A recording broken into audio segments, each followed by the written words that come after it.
Welcome back to the vlog, everyone. This week I'm going to do an author's tag, which has been going around. I saw this tag on Jenna Moracy's page. If you don't read her, if you don't follow her, you should do both because she's an amazing author. And, this is a nice way to sneak in some extra content that's not going to require me to do a lot of thought and is going to help you guys to get to know me better. So even though no one's tagged me on this yet, and then I'm going to tag a couple other authors that I have collaborated with in the past and look forward to collaborating with in the future so that we can follow them up and, bounce back and forth a little bit. The first question on this is, where do you write? And I write Smoke Bomb! Right here in the corner of my living room, magic of television. So I'm in my living room, I am sitting on my sofa, I am comfortable, I am relaxed.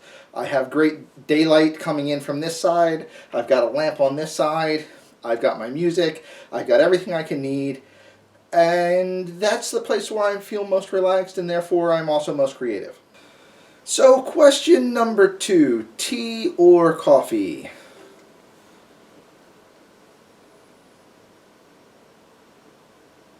And now, because a couple people that know me more directly are going to start screaming, I am not drinking Monster every day. I am not using my pre-workouts again. I used to be this really big caffeine addict, and by big, I mean I developed a heart condition due to a combination of the caffeine I was taking in and the stress I had at work.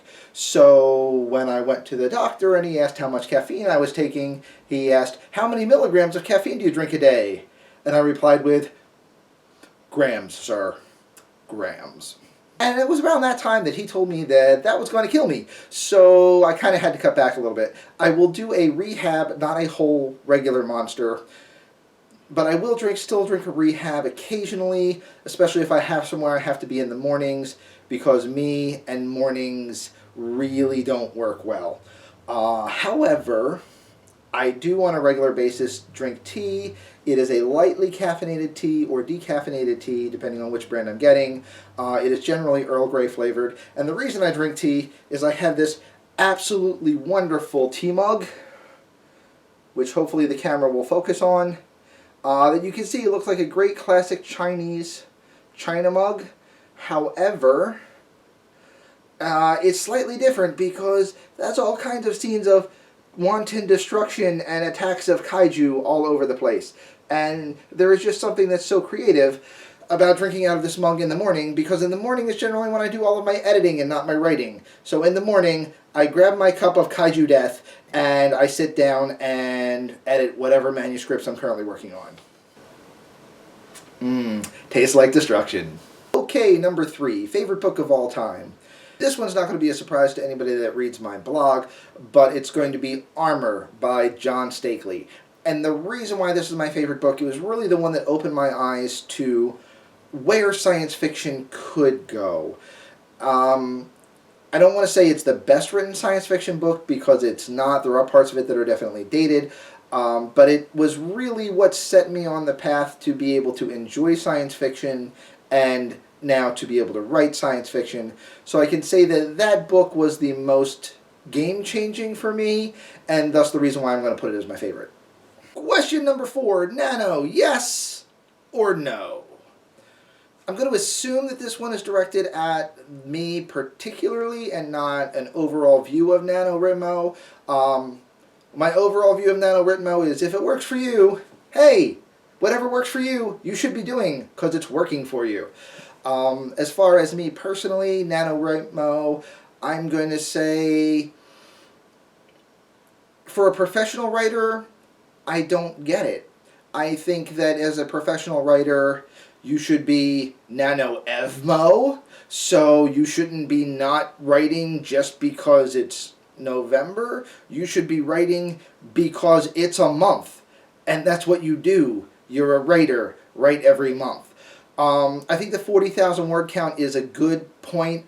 Generally, that's about what I aim for in a month anyway, 40 to 45,000 words. Sometimes I get lucky. Last month, I didn't quite make it. But, I mean, that's generally about the guideline I go for, and that's based on assuming 22 work days in a month, assuming 2,000 words written a day, that's going to give you 44,000 words. So I think that 40 to 45,000 range is pretty solid. As long as you can stay there, you're putting in some good time. That doesn't mean that you only write 2,000 words a day, or that you count other things towards those 2,000 words a day. You write 2,000 words a day. You market yourself every day. You do blogs and vlogs that aren't in that 2,000 words. You edit whenever you have work that needs to be edited. You contact beta readers. All of these things don't include the 2,000 words a day. They are aside from that. And that's another reason why I'm not big on NaNoWriMo, because Nano is all about making sure you get your word count in, and unfortunately in this day and age, writing is only part of being a writer. And arguably, you could almost even say it's not the most important part if you're trying to make a living at it. The most important part is to get people to read the things you've written. So you can write the best book in the world, and if nobody reads it, it doesn't matter. Question number 5. 5. Genre you would write if you had no restrictions.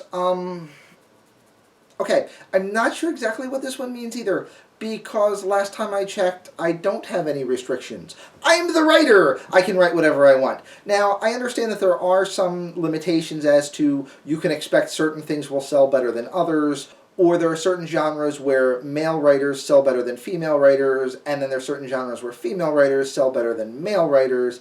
So I get that that might be a little bit of restriction, but I don't get it at the same time. And it really doesn't matter, because the genre that I want to write is science fiction. I want to write all of the genre of science fiction. There are a ton of different things you can do from sci-fi. You can do cyberpunk, you can do cyber noir, you can do solar punk, you can do near future, you can do far future, you can do explorative, you can do hard sci-fi, you can do super hard sci-fi. There's a ton of different genres, and really any storyline you want to think of, you could think of a way to set it 500 years from now with an alien in it. So it doesn't really limit you, and in fact it does the exact opposite. It allows you to do anything you want to do and be as creative as possible. One of the other things that I've always loved about science fiction, especially going back to my roots of Stakely and Asimov and Bradbury, is part of what science fiction is supposed to do is to examine our current social culture from the perspective of taking what's happening now and extrapolating it to a ludicrous degree to try to show if it works or where it breaks. And that's a really neat psychological experiment for me. I enjoy putting that on paper, mostly because a lot of these places I would never want to actually be able to visit, because I'm pretty sure I wouldn't be able to actually leave afterwards.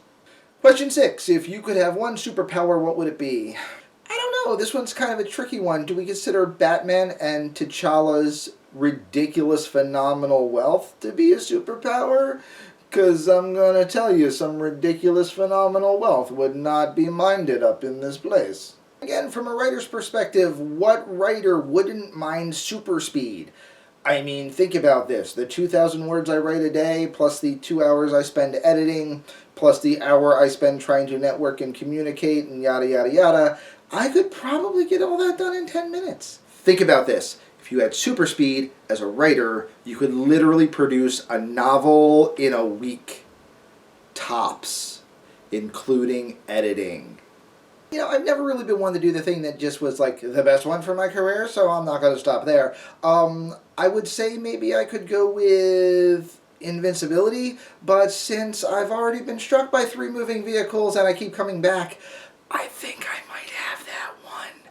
So how about we instead go with super strength, because, you know, right now I'm only bench pressing 3 and change, and to suddenly be able to do 2 tons, that wouldn't be too bad. That might be a little bit of fun. So yeah, let's go boring, you know, strong guy for the win. I will take super strength. Number 7, favorite author. This one's actually really tough. I don't know which direction to go. I could literally sit here for the next half hour and give you reasons why every single author that I like to read is my favorite author. I don't know that I could specifically pick one. Do I choose Asimov over Bradbury? Do I choose one of those old guys that formed the genre, or do I choose one of my new favorite authors that's out right now? Do I choose somebody that I write with? Because obviously I like the way that they write if I'm willing to write with them. Do I choose one of the writers that helps me to edit and beta test my stuff? Because obviously I consider their opinion to be important. Do I choose the writer that I follow the most on Facebook and Twitter as my favorite? I really don't know what condition I should choose for this one. All I'm going to say is I don't know how to choose a favorite writer. I really don't know that many people do. I'm sure there are some people that have a favorite writer and that, oh my God, have to get everything that somebody writes. And I kind of hope that I get some of those readers because that would be awesome for my ego. But as far as it goes for me, I can't really pick. I can't say that if I could only take one writer with me for the rest of eternity, this is the guy that I absolutely, positively, definitely have to take. Yeah, I mean, Aaron Dembski Bowden. Do I go there? Do I go Asimov? Do I go Jenna Moreci? I mean, there's just too many options depending on how I look at things to try to decide which direction to go. So I'm going to have to say, I don't want to answer. Goodbye. Question number 8. What kind of music do you listen to when you write? This one is actually going to change a lot depending on what I'm writing. I like to have music on in the background that is very similar to the feel of what I'm working on currently. Which means when I was writing Devil's Run Route 666, I listened to a lot of Black Label Society and Chevelle and other things that sounded like a post-apocalyptic wasteland set in California. I don't know exactly how to explain what that sounds like, but to me it sounds like Chevelle and Black Label Society. In the middle of writing War Eternal right now, I had been writing mostly the boot camp scenes in the beginning of the book, and for that I don't have boot camp music, but what I was listening to was a lot of musical score from military films, from Starship Troopers, from other science fiction films that are military sci-fi. This really kind of got me in that edgy, gritty kind of feel that allowed me to establish the impact I was looking for in that segment. When I was writing the Chronicles of Durin Ironoth and Valen, I was listening to the Lord of the Rings soundtracks and the Hobbit soundtrack because that's a fantasy book and it's supposed to have action moments and also really lighthearted moments, and that was the easiest way for me to get both of those together. I also listened to some fantasy-themed music, like designed for RPGs on YouTube. Can't really tell you who it was, I just kind of spun through a bunch of lists. But there was some stuff in there that really helped to give me the feel I was going for as well, so I grabbed that. Now, when I'm writing the Absolute Valentine Memory Green series that's going to be put out by Crush Pop starting in February, there's only one choice. I'm writing a book about Absolute Valentine. It's not a dream, it's a nightmare, and you will get a sweet,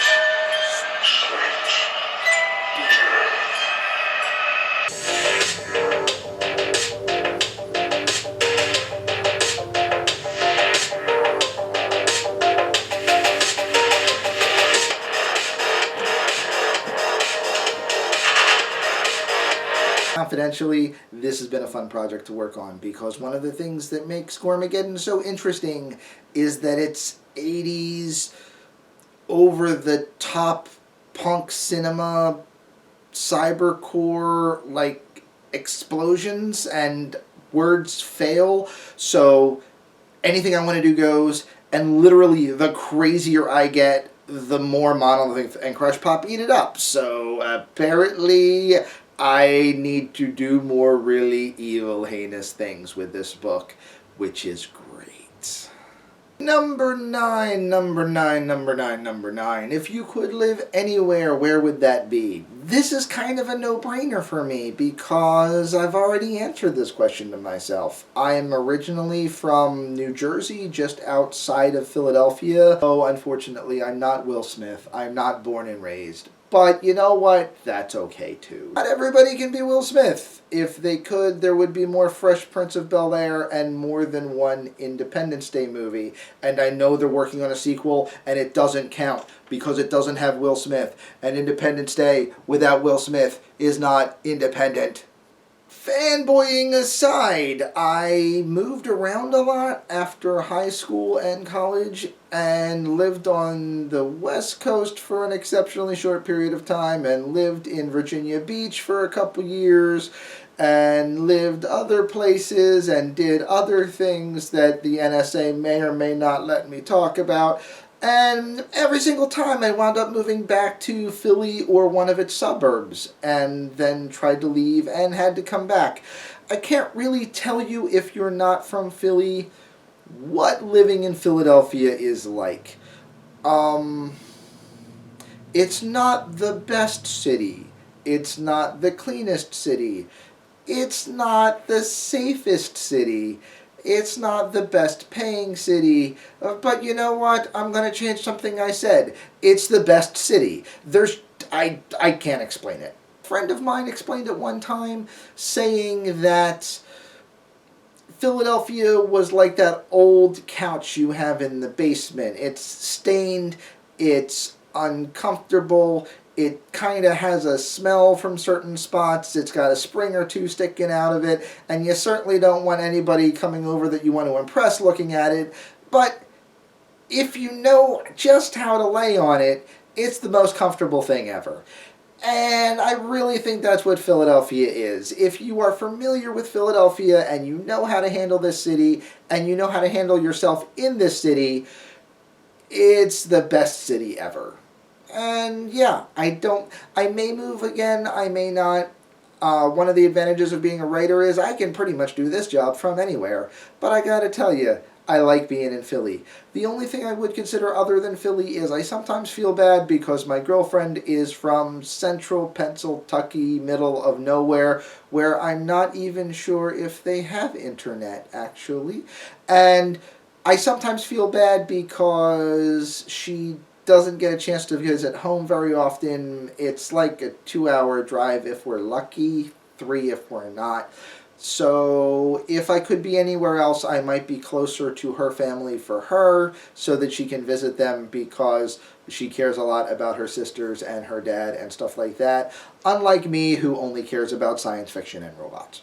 Last call, number 10. Number 10 on the list. Today, number 10 is going to be, what do you do when you get writer's block? Build a house? Writer's block is a problem that I don't experience very often because as a freelance writer, I usually have a bunch of different projects to work on. Writer's block is generally, in my opinion, I don't know what to do with this scene that I'm trying to hammer through, or I don't know what to do with this character, or I can't resolve this plot problem. But when I'm working on 3 or 4 different projects, I don't have that issue. I can sit here and go, I can't decide what Damien Randell is going to do next. But you know what I can decide?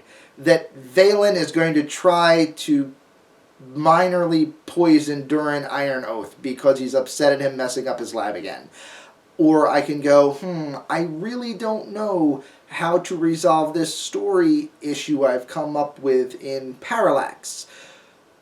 But I know I can resolve this other problem that I've been sitting on in Absolute Valentine, so I'm going to work over there today. Or I might come up with a scene in my head and go, oh my god, this is a beautiful scene and a beautiful character interaction and I've got perfect dialogue. Which of my projects do I want to throw it into? And I'll drop a note over there that when I get a chance, I need to include this thing. So part of the way that I write allows me to have multiple different projects juggling at once. And that does a good job of blocking out my writer's block. If I have a day where I absolutely can't write, I explain to myself that I'm not having a day where I absolutely can't write. I'm having a moment where I absolutely can't write. And I will set myself a 15 or 30 minute timer to go and do something else, either paint models or look at YouTube videos or read work from a writer that's better than me and has actually got stuff published and is making a living doing this, so that I can try to figure out what I'm doing, because I ain't got no clue half the time.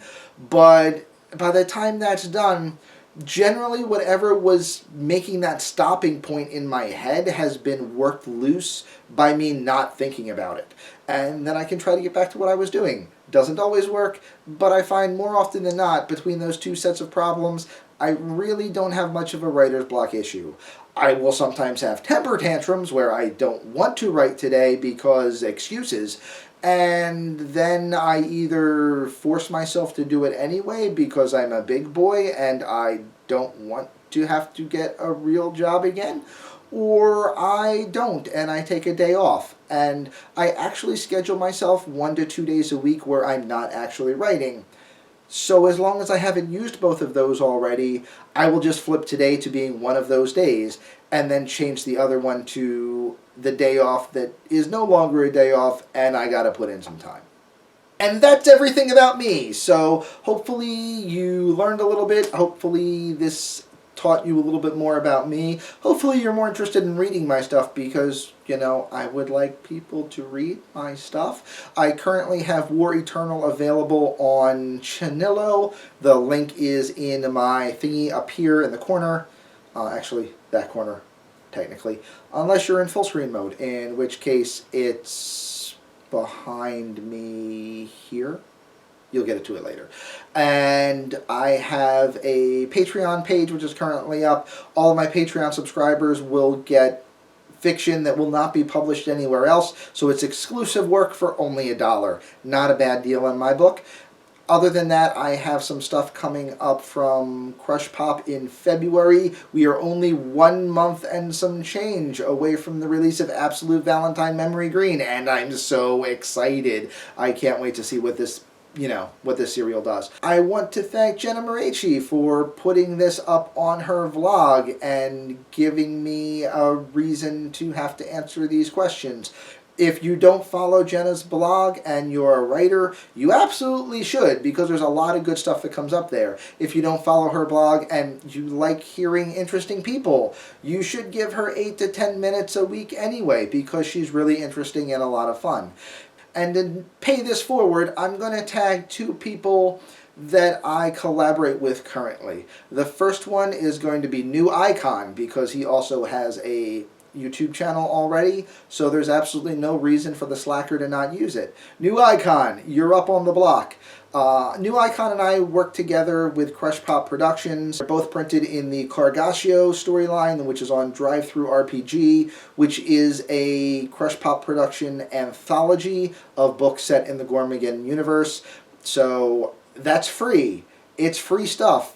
And it's really good. There's some good stuff in there. Matt Favale did a good job. Seb Mueller did a good job. There's some good work in there. And if you don't have it yet, it's free.